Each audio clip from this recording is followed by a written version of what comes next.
Hey everyone, welcome back. Hey, today I'd like to talk about a very common progression that you hear in pop music.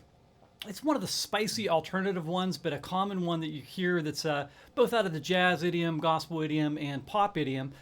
You'll hear a lot of like Beatlesque type of changes that do this trick. And what this trick that I'm talking about is going from the one chord in a major key and then going to its minor chord. Now let me talk through the theory on this just a little bit.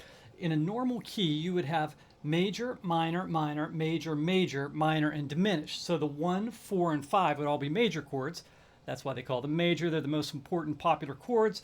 But in this case, we're going to go 1, minor 2, minor 3, but a minor 4 chord. And this is a sound that you've heard a lot. So instead of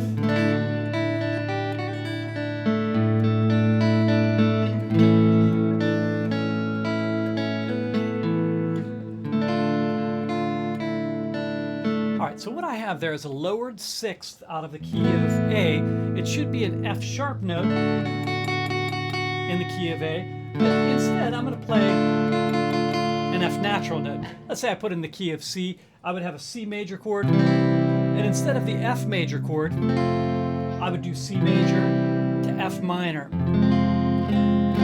And this F minor gets a really nice voice leading. If you look at the top 3 notes of it, if you go from a C chord and you do G, C, and E, and then normally I would go to an F chord, A, C, F, and it would go back down. But you hear this ba, ba, it's sort of a nice sound. But if I play this A flat note instead, ba, ba, it has this real drive where it's got to go back down to this G note, and then of course the F, the amen sound, and the C stays the same. So it's got this driving force behind it. And if I'm in the key of A, basically if you're playing a bar chord, if you just play that exact same shape with a 5th string root to a D minor. All right, well this is a little bit of a tricky chord to deal with. So let's say that I'm playing, and you're playing your typical like major pentatonic.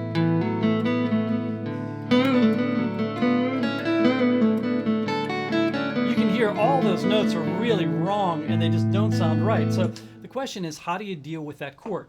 Well, there's a couple of popular ways. I'd say that there's probably 4 or 5 different ways you can deal with it.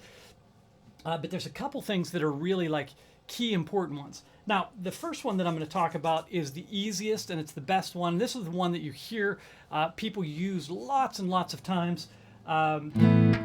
And this is sort of an old Miles Davis trick. When you get into trouble for some changes, you can go into like a minor blues type of sound, and it actually works a lot of times because oftentimes melody trumps over harmony. So whatever the strongest melody is, people are going to hear that melody more than they hear the harmony underneath it, even if there's a little bit of issues with some of the notes. So let's talk through the first line of defense for a guitar player.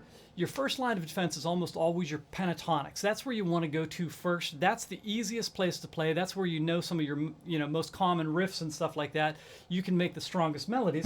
So if I just did a major pentatonic to start off with over A major, that totally works. And then if I just slide up 3 frets when I go to D minor, it doesn't quite 100% work because I've got an E natural note in there instead of this F note. It doesn't quite give it away, but I'm going to play that and you're going to hear how this sounds and how it actually works.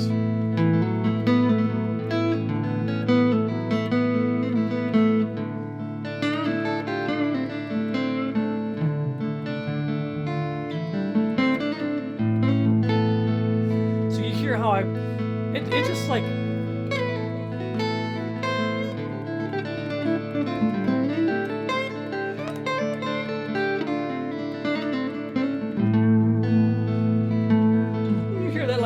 that sounds pretty good. So you can just take your straight major pentatonic, go into your minor pentatonic, and I would practice that in a couple of different positions so that you get used to it. So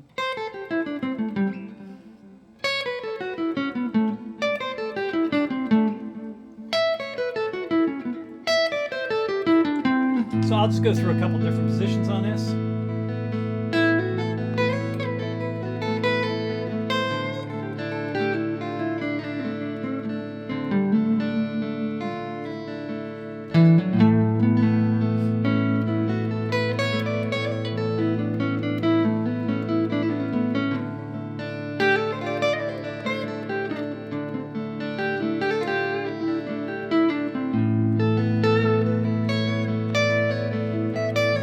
notice I'm putting in that the D note also.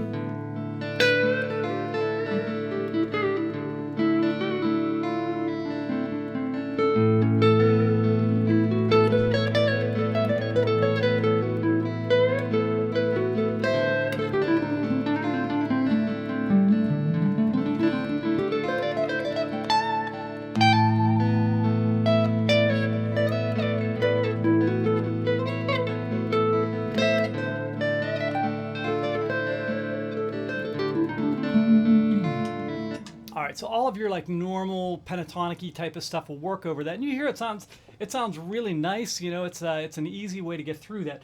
That's the least complicated one. That's the easiest for our guitar brains to be able to take. The second one is going to go a little bit more in depth.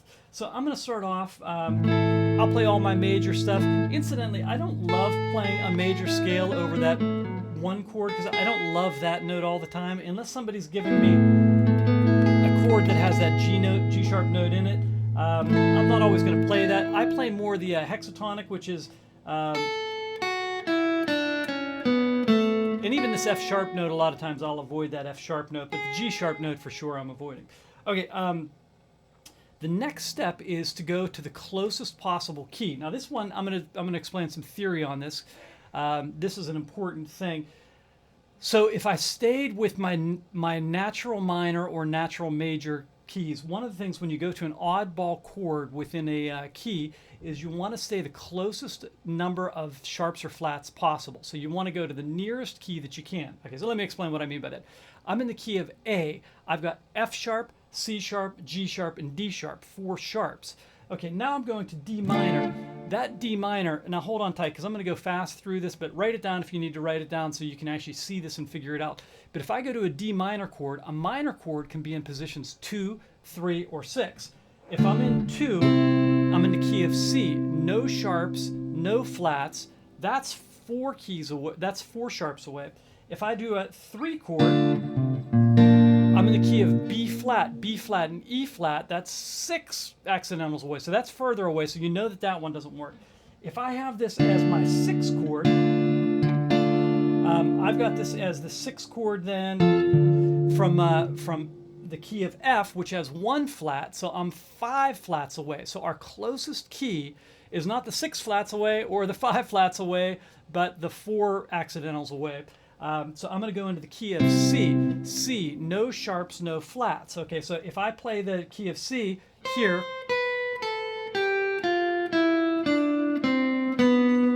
and then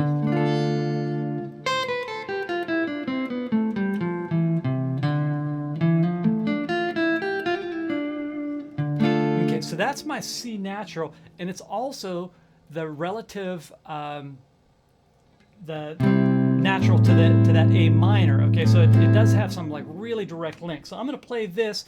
I'm going to go from A major sounds into C major sounds.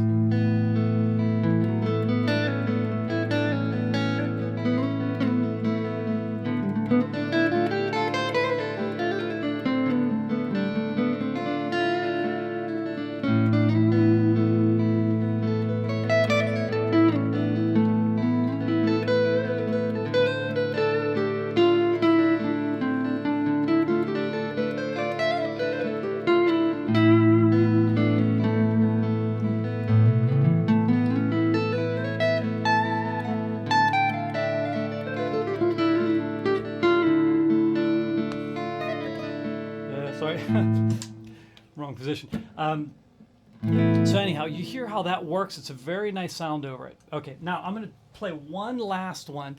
And when you're practicing this, I just get your looper pedal or something like that and go over these sounds. The next one and the last one that I'm going to use is a little bit more exotic.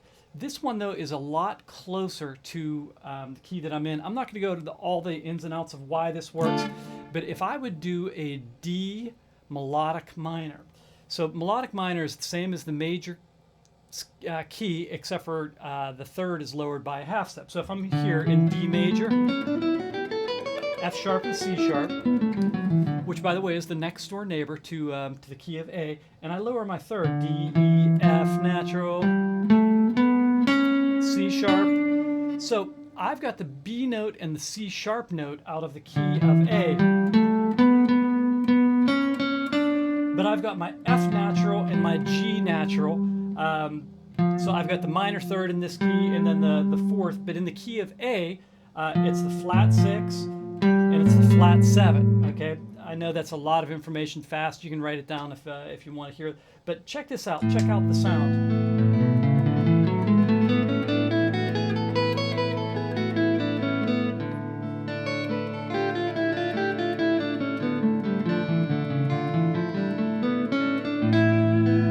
I've only got one note difference, or two note differences.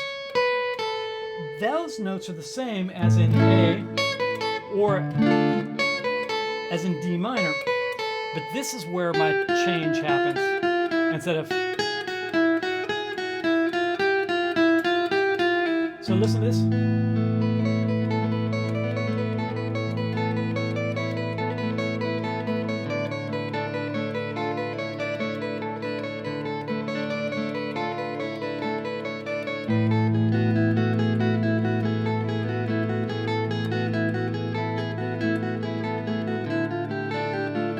Hear that change?